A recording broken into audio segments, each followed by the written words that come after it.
اچھے کام کس طرح کیے جائیں، دنیا کے اندر کس طرح سکسیسفل لائف گزاری جائے، اس کے تعلق سے اللہ رب العزت نے انبیاء کو مبعوث کیا۔ سب سے آخر میں ہمارے اور آپ نے آقا جناب محمد رسول اللہ صلی اللہ علیہ وسلم کو مبعوث کیا اور ارشاد فرمایا کہ لقد كان لكم في رسول الله اسوة حسنة، کہ دیکھو تمہارے لیے تمہارے نبی کا جو اسوہ ہے وہ تمہارے لیے بہتر ہے، وہی تمہارے لیے سب سے بہتر طریقہ ہے تمہارے زندگی گزارنے کا، صبح سے لے کر شام تک، شام سے لے کر صبح تک تم کس طرح اپنی لائف گزارو، وہ تمہارا طریقہ جو ہونا چاہیے وہ تمہارے نبی، تمہارے پیغمبر، تمہارے رسول جن کو ہم نے مبعوث کیا اس کے مطابق ہونا چاہیے۔ لقد كان لكم في رسول الله اسوة حسنة، یقیناً رسول کا اسوہ تمہارے لیے بہتر ہے۔ امت مسلمہ کا نبی کے تعلق سے جو معاملہ ہونا چاہیے اور قوموں کا اپنے نبی کے تعلق سے معاملہ یہ کہ اور قومیں اپنے نبی کو پورے طور پر فالو تو کرتی ہیں لیکن پورے طور پر فالو نہیں، فالو تو کرتی لیکن پورے طور پر فالو نہیں کرتی۔ کبھی ایسا ہوا کہ نبی کی والدہ کو نعوذ باللہ زانی بتایا گیا، زانیہ بتایا گیا اور ان کو نبی کو فالو کر رہے ہیں۔ کبھی ایسا ہوا کہ نبی کو بعض قوموں نے اور بھی کچھ کہا لیکن فالو کرتے ہیں۔ تو ایک طرف دو میتھڈ چلا لیکن نبی کے ساتھ جو معاملہ امتی کا ہونا چاہیے کہ مد دم تک ہم جب صبح اٹھ رہے ہوں اس وقت سے لے کر شام کے سونے تک، شام کو ہم سو رہے ہوں صبح اٹھنے تک، سر کے بال سے لے کے پیر کے ناخن تک، اللہ تعالیٰ جو چاہ رہا ہے کہ تم اپنے نبی کو فالو کرتے ہوئے چلو، تم خوش ہو تب بھی نبی کو فالو کرو، تم غم میں ہو تب بھی نبی کو فالو کرو، اس کی سنت پر چلو، اس کی سنت بتائے ہوئے طریقے پر چلو۔ یہ اللہ تعالیٰ کا حکم ہے، لقد كان لكم في رسول الله اسوة حسنة، اور یہ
ہوا ہے اور یہ کہہ رہا ہے کہ اس تسبیح کو 100 مرتبہ پڑھو تو یہ فائدہ ہے، اس تسبیح کو 100 مرتبہ پڑھو گے تو یہ فائدہ ہے، اس تسبیح کو 100 مرتبہ پڑھو تو یہ فائدہ ہے۔ عبداللہ بن مسعود رضی اللہ عنہ پر کھڑے ہوئے اور آپ نے چیخ کر کہا کہ کون کر رہا ہے؟ ہم نے آپ صلی اللہ علیہ وسلم کے زمانے میں اس طرح نہیں پایا، ہم بھی آپ کے سامنے موجود تھے۔ تسبیح پڑھنا غلط بات ہے،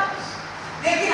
جو شخص بتا رہا تھا وہ کسی خاص ناحیے سے بتا رہا تھا، کسی خاص طریقے سے بتا رہا تھا۔ صحابہ کرام موجود تھے، انہوں نے کہا یہ قطعی نہیں ہوگا، بلکہ اگر تم یہ سوچو ہم اس کے ذریعے ہدایت پا جائیں گے تو تم ہدایت کی گمراہی پر ہو، کیونکہ آپ صلی اللہ علیہ وسلم نے کوئی خاص طریقہ جس طرح تم بتا رہے ہو اس طرح آپ صلی اللہ علیہ وسلم نے کبھی نہ بتایا۔ ہم بھی موجود تھے آپ صلی اللہ علیہ وسلم کی لائف میں، ہمارے بھی صبح شام گزرے آپ صلی اللہ علیہ وسلم کا، تم یہ کیا مذاق کر رہے ہو؟ آپ صلی اللہ علیہ وسلم موجود ہیں حضرت عائشہ رضی اللہ عنہا کے گھر میں، کچھ صحابہ کرام تشریف لاتے ہیں اور آتے کہتے ہیں آپ صلی اللہ علیہ وسلم سے بات کرنی ہے،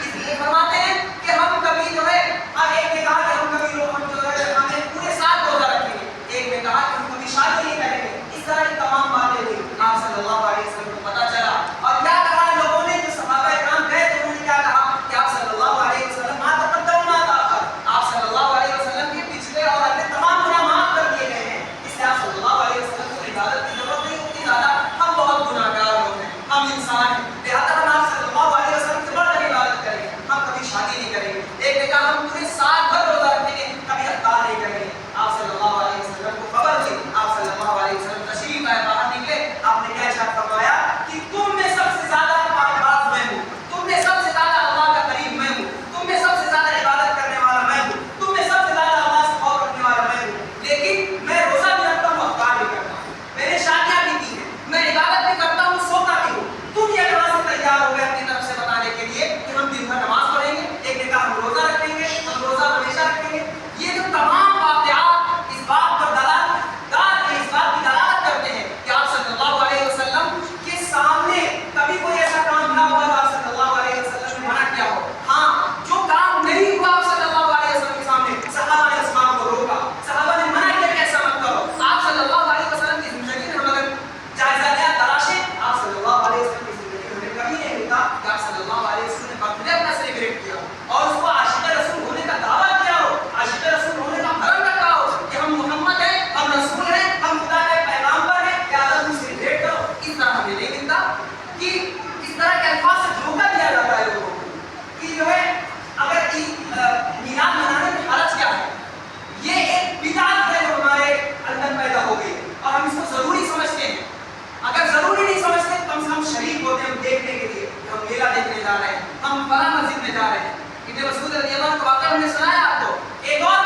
الفاظ کہے جاتے ہیں کہ ہم اپنے بڑوں کو اسی طرح ہم نے کرتے ہوئے پایا، ہم کیسے چھوڑ دیں اس چیز کو؟ آپ صلی اللہ علیہ وسلم کے نام پر میلاد کو کیسے نہ منائیں؟ ہم نے اپنے بڑوں کو پایا ہے۔ بالکل یہی سوال اور یہی جواب اللہ کے رسول صلی اللہ علیہ وسلم کے تشریف لانے کے بعد جو غلط کرتے تھے، وہ جو جن کو کسی چیز کی تمیز نہیں تھی، وہ یہ کہتے ہیں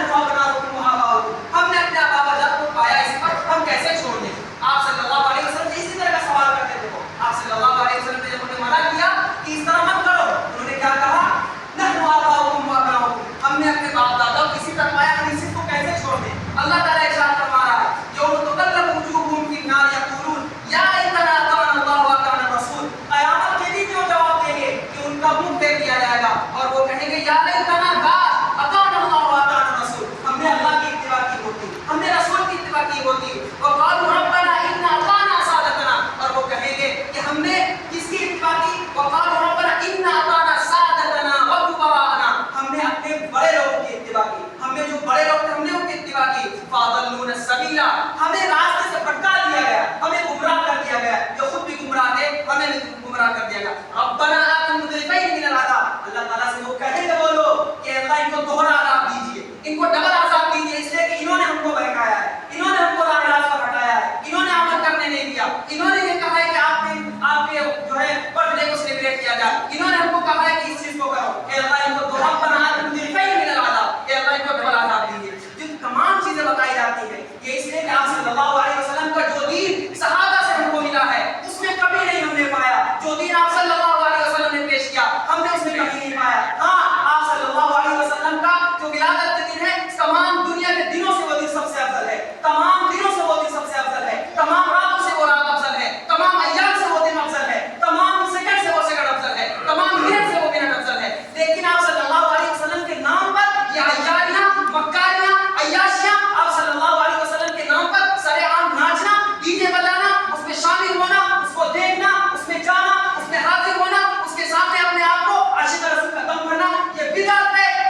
کو ہوگا وہ نہ یہ نام تو بلبل کا ترنم بھی نہ ہو. آپ صلی اللہ علیہ وسلم کے